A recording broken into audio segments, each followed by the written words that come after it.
Today we'll be teaching the armbar from a mount position. From a mount, you always want to achieve a wide base. This makes it a lot harder for your opponent to throw you. As you can see, the only way for your opponent to move is to push you off. And that's exactly what we want to happen. Why? Because pushing off will force them to leave the arms open to attack. As usual, you can attack either side, but for the purpose of this video, we will focus on the right arm. Use your left arm to give a quick push across the body. This not only removes the brace from your own body, but allows you to come down to the side to trap their arm. You're going to take your right arm and reach over and grab the shoulder. Now that you have your target arm trapped, you can take your free arm and plant it above your opponent's head. This creates a triangle balance point, which makes it a lot easier to keep position in case your opponent tries to escape. Now, this next step is actually one swift move, like so. But it is a little tricky, so we're going to break it down for you.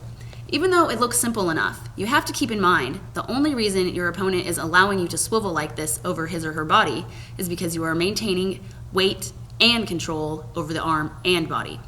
Next, you will plant your right foot nice and tight against your opponent's body.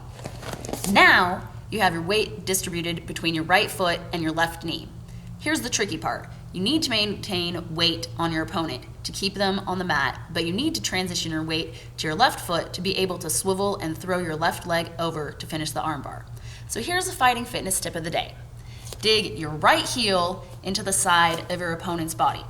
As long as you are pressing the heel of your foot into the body, it will ensure that you swivel into the correct position. Next step, you're going to pivot your weight by dropping the right knee to the mat and lifting the left knee up at the same time.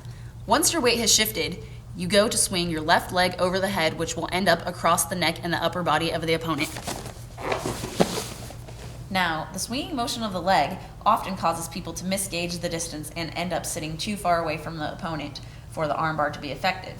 This is why you keep in mind your fighting fitness tip. You'll notice as you press your heel into the body, you naturally pull your own body back into proper position as you land. You want to end up with the base of your opponent's tricep pressed into your hip. And just like the armbar from guard, you want the thumb up, elbow down as you pop your hips up to hyperextend the arm.